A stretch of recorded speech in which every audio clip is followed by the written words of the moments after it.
Hey there everybody, Chris from Orlando here, and today, while it's always fun to talk about spooks and ghosts and whatnot, what's Halloween without candy? There's nothing quite like trick-or-treating in the Magic Kingdom during Mickey's Not-So-Scary Halloween party, but someone has to work those barrels to get the literal tons of candy from the truck, to the barrel, to your bag, to your teeth, to the dentist's office. The candy has a long journey, but today, let's look at what it's like working the treat shifts at Mickey's Not-So-Scary Halloween.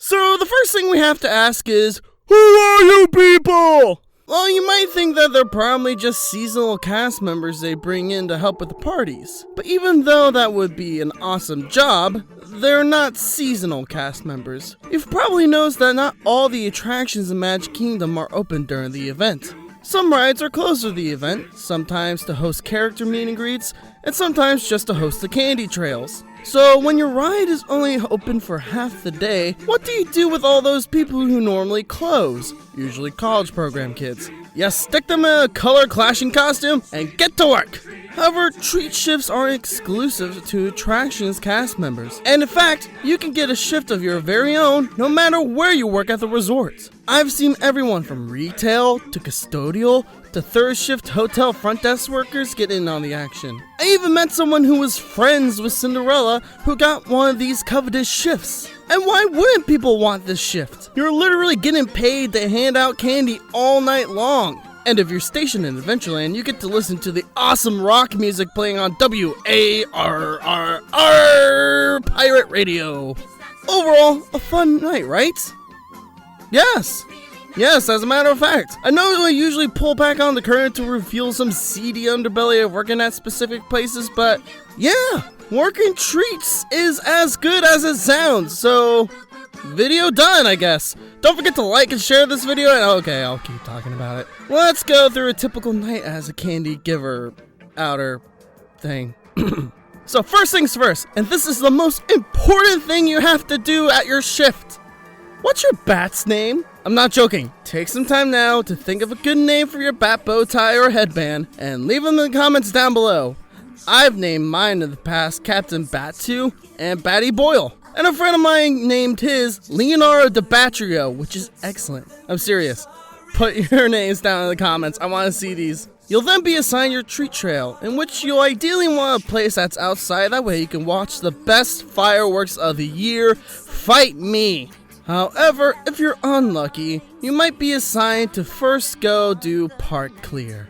If you don't know, Mickey's Not-So-Scary is a separate ticket event, meaning yes, Disney is asking for more money, shocker. But it's not a hard close, since it wouldn't make sense to kick everyone out since half the people there for the party are also there during the day as well. So you along with your managers are there to make sure that only the people going further into the park have that night's wristband. If they don't, you have to pull out your best Gandalf impression. You shall not pass! Now, this doesn't sound so bad, right?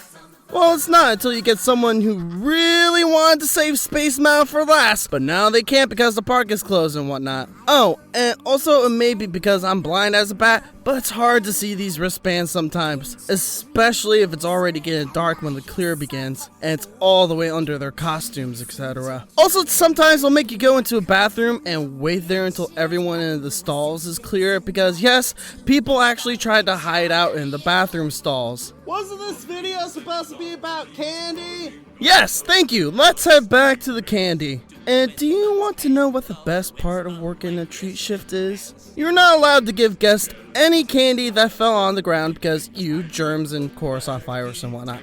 So you could just be standing there at your barrel and gently push some candy off the top and go, oh no, some candy fell on the ground. Pocket, pocket, pocket. Because what are you going to do? Throw away perfectly good candy? Officially, yes. Because some people think that's stealing, but let's be real here. Everyone working a treat shift is going home with a bonus of a bag full of candy.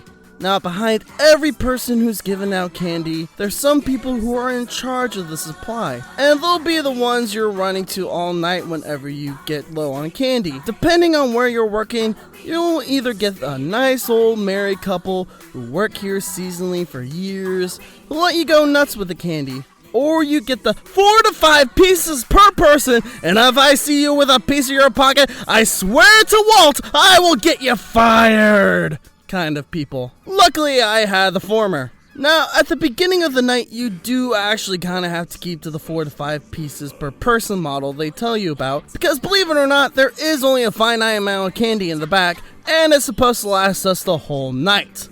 And I don't think we're going to get a Hanukkah miracle up in here if we run out. However, the tune changes very quickly at the end of the night. If the party ends at midnight and we still have like 4 boxes left at 11:30, you can bet that all rules are out the window. If you're a kid that's up way past their bedtime and you come by at the end of the night, you can bet you're going to get like gigantic handfuls of stuff. I'm talking fill up half your bag in one go kind of nonsense. It also helps that most people leave after the fireworks, so there's really no one in line for treats anyway. And now let's talk about the guest.